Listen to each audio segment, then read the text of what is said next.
এই ফ্লাইওভার ধরেন কোন দিক থেকে কোন দিকে যাচ্ছে আমি যদি পাড়ার লোক হই, এলাকার লোক হই, জানবো। ধরেন ঢাকা থেকে একটা লোক আসছে, সে রাতের বেলা এই এলাকা চিনে না, সে যে ফ্লাইওভারে উঠবে ওর চোখে তো আসলে বিজ্ঞাপন 80% 90% জায়গা জুড়ে বিজ্ঞাপন।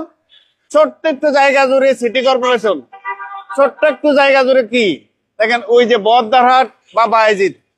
অথচ দেখেন কি থাকার কথা ছিল যদি বিজ্ঞাপন হয়ও, সিটি কর্পোরেশন থেকে কি বেশি জরুরি বিজ্ঞাপন?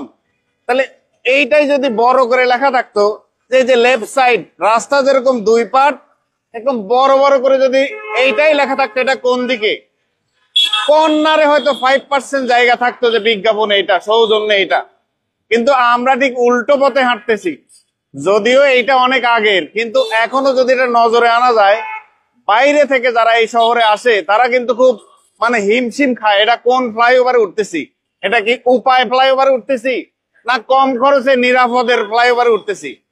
ভিডিওটা পারলে শেয়ার করেন যারা কর্তৃপক্ষ সিটি কর্পোরেশনের। আপনার প্রতিষ্ঠান থেকে এই বিজ্ঞাপন বড় না, আপনার প্রতিষ্ঠান অনেক বড়। প্রিয় বন্ধুরা, এই ভিডিওটা শেয়ার করলে হয়তো তারা একদিন দেখবেন এটা একদম ঠিকঠাক করে ফেলবে, যাতে করে আমরা নাগরিক সহজেই চিনতে পারবো এটা কোন দিকে যাচ্ছি।